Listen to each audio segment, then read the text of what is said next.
Nessa aula aqui nós vamos falar de características de um sistema radar. Que características são essas? O que a gente vai ver nessa aula? A gente vai falar sobre a frequência da portadora, a frequência de repetição de impulsos, a largura de pulso, a velocidade de rotação da antena e a largura do feixe. Principalmente aquelas duas primeiras lá, a frequência da portadora e frequência da repetição de impulsos, também chamada de FRI ou FRI, o pessoal às vezes se confunde um pouco. E para não se confundir, então, nós vamos começar essa aula aqui dando uma relaxada. Vamos fazer uma meditação. Vocês conhecem os mantras indianos? Tem um bem famoso, aquele Om. Vou fazer minha meditação da seguinte forma. Om. Om. Om. Om. Pronto. Todo mundo relaxado? Então, isso aqui tem tudo a ver com aquelas frequências da portadora e a frequência de repetição de impulsos que o pessoal costuma confundir, mas que não precisa. Eu andei gravando aqui minha meditação para a gente ver. Ó, tá aí a gravação, né? Vamos botar para tocar esse trechinho aqui, ó. Om. Om.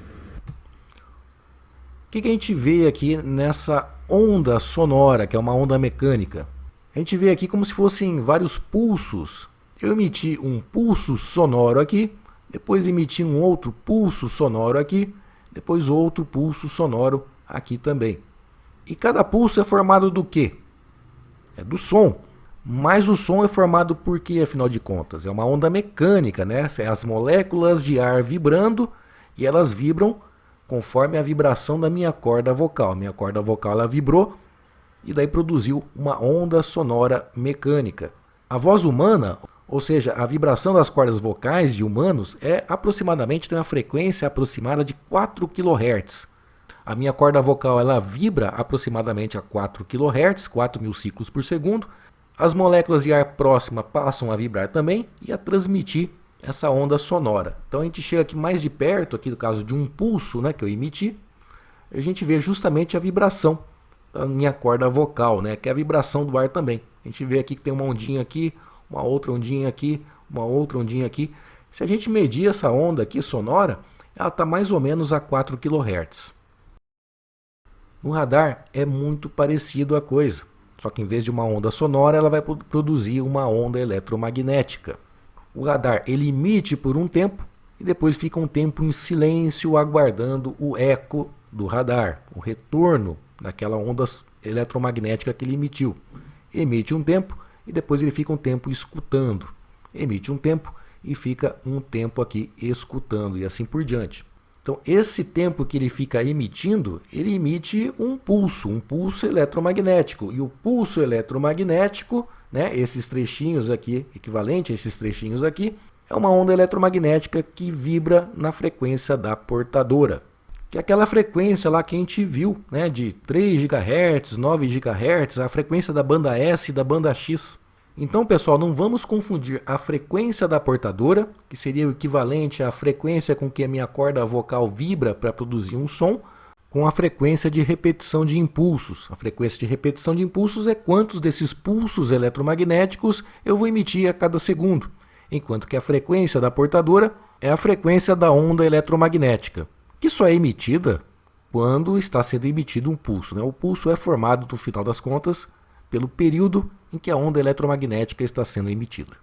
Bom, continuando aqui então, na frequência da portadora, a gente já sabe o que é. É o equivalente aqui à frequência com que vibra a minha corda vocal para produzir um som. No caso do radar, é a frequência da onda eletromagnética emitida enquanto o radar está emitindo um pulso. Em outras palavras, é a frequência na qual a energia de radiofrequência é gerada. E no caso do radar marítimo, nós já vimos lá que essa radiofrequência ela pode ser lá na banda S, né, ondas com 10 centímetros de comprimento mais ou menos, ou então na banda X, que a onda lá tem um comprimento de mais ou menos 3 centímetros. E essa frequência aí ela tem influência sobre algumas coisas, alguns aspectos do radar, algumas características do sistema radar. A primeira delas é a direcionalidade do feixe. A outra é sobre o alcance a ser obtido com o radar. E depois sobre as dimensões físicas da antena. Sobre a direcionalidade do feixe, não temos muito comentário a fazer, porque é só citado isso aqui nos livros, nas bibliografias aí para a prova. E essa bibliografia não é específica sobre se uma frequência mais alta ou mais baixa aumenta ou diminui a direcionalidade do feixe. Portanto, vou deixar esse lado aqui com quem estuda eletrônica e estuda antena. Sobre o alcance a ser obtido, esse aí sim, quanto mais alta a frequência, menor o alcance. Então veja, o banda S, um radar da banda S, ele tem uma frequência mais baixa, o que significa um comprimento de onda maior, 10 centímetros aproximadamente. Então o banda S ele tem um alcance maior. Então veja que essa é uma das razões porque o radar de banda S é mais apropriado para navegação em alto mar ou em aterragem. Enquanto que na banda X tem uma frequência mais alta, um comprimento de onda menor, da ordem de 3 centímetros, e portanto tem um alcance menor. Já sobre as dimensões físicas da antena, nós temos que quanto mais alta a frequência, menor o comprimento de onda e menor a antena. Sim, porque a antena fisicamente ela tem uma relação direta com o comprimento de onda da radiofrequência emitida por aquela antena. Por exemplo, uma estação que transmite onda de rádio em VLF, não tem nada a ver com radar, Very Low Frequency, é só para exemplificar aqui. A frequência é muito baixa, então tem um comprimento de onda muito grande, o que significa que você tem que fazer uma antena muito grande. Por exemplo, essa instalação militar aqui americana, tá? É uma estação que transmite em VLF. Né? E vocês estão vendo a antena aqui? Não estão vendo que na foto não aparece, né? Nós estamos vendo umas torrezinhas aqui em cima. O que é essas torres aqui? Elas estão segurando uns cabos de aço que vão para outra montanha que está do outro lado aqui. Então aqui nessa foto nós estamos vendo essas torrezinhas aqui desse lado, tá? O cabo mesmo, a antena, está indo lá para o outro lado da montanha, outra montanha lá do outro lado. Imagina o tamanho dessa antena aqui para transmitir em VLF, Very Low Frequency, né? Um comprimento de onda muito grande, então exige uma antena grande. No caso de radar de navegação marítima, temos a banda S e banda X. Banda S tem um comprimento de onda um pouco maior, exige uma antena um pouco maior. É só isso que é importante aqui a gente saber. Agora vamos estudar um pouquinho mais especificamente da banda X e da banda S, como essa diferença de frequência entre a banda X e a banda S afeta a imagem de um radar ou o uso de um radar. E para isso eu vou utilizar uma imagem para ilustrar a situação, essa imagem aqui. Então do lado esquerdo aqui eu teria o que seria uma imagem da banda X, exageradamente. Enquanto que no lado direito eu tenho a imagem formada aí por um radar de banda S. Tudo exagerado aqui, tá pessoal? A primeira coisa que a gente nota é que o radar de banda X acaba tendo uma imagem mais detalhada, enquanto que na banda S a imagem é menos detalhada. Isso tem a ver com a frequência assim, da onda, né? Porque uma frequência maior, ou seja, comprimento de onda menor, banda X, ela se espalha menos, a onda eletromagnética, digamos assim, entre aspas, se espalha menos do que o da banda S. Então as imagens acabam sendo muito mais definidas. Por outro lado, na banda X tem um alcance menor, enquanto na banda S tem um alcance maior. Isso eu ilustrei aqui que na banda X aqui a gente não consegue enxergar direito o que tem lá longe, enquanto que na banda S, apesar da definição da imagem não ser tão boa, a gente vê que lá no fundo existe ainda um jardim ou uma árvore, alguma coisa assim. No banda X também, ele é mais afetado por fenômenos meteorológicos. A onda do banda X, que tem um comprimento menor, não consegue, entre aspas, desviar muito bem, por exemplo, de gotículas de chuva, enquanto que na banda S, as ondas eletromagnéticas são menos afetadas por fenômenos meteorológicos.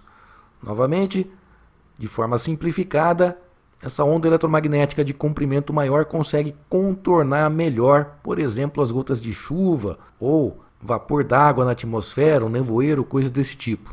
E é por esses motivos que o banda X ele é mais adequado para uma navegação fluvial, costeira ou de águas restritas, ou seja, quando tem terra por perto. Aí você quer saber exatamente onde está aquela ilhinha, aquela pedra, a costa. Então você quer uma imagem mais detalhada, né? E você não precisa de um grande alcance. Enquanto que numa banda S é mais adequado para navegação em alto mar, porque você está mais longe de perigos, mas é mais interessante que você consiga captar, por exemplo, alvos mais distantes, para que você possa corrigir a sua navegação, eventualmente um navio vindo em sua direção, por exemplo. Vamos falar agora da frequência de repetição de impulso, em inglês é Pulse Repetition Rate, que a gente também se refere a isso, a FRI, F-R-I. E pessoalmente eu não sei por que se chama impulso, né? Para mim deveria ser frequência de repetição de pulso, mas não vem ao caso aqui para nós. Isso aqui eu espero que vocês não confundam mais, é quantos daqueles pulsos saem por segundo, né? Não vamos confundir com a frequência da portadora. Essa frequência de repetição de impulso, como vimos, é o número de pulsos transmitidos por unidade de tempo.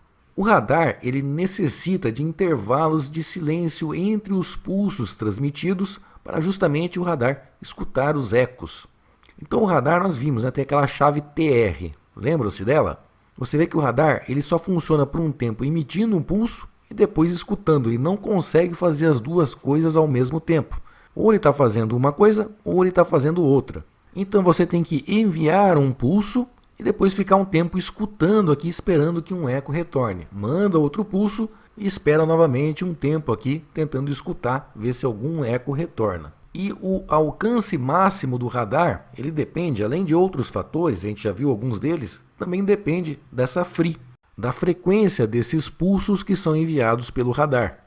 Por quê? Porque se eu der um pulso atrás do outro, mais ou menos como está nesse gráfico aqui, não dá tempo desse pulso que eu emiti ir até um alvo e retornar até o radar e aparecer, portanto, na tela do radar. Eu preciso emitir um pulso e esperar tempo suficiente antes de emitir o próximo pulso para que essa onda ela viaje o mais longe possível e retorne. Só aí o ideal é que eu emita um novo pulso. Então, se eu fizer um pulso atrás do outro, com intervalo de tempo muito curto, o radar vai ter o seu alcance reduzido. Então se eu quero um radar com um grande alcance, então tem que espaçar bem os pulsos. Eu tenho que dar um pulso e esperar muito tempo para ver se um eco retorna.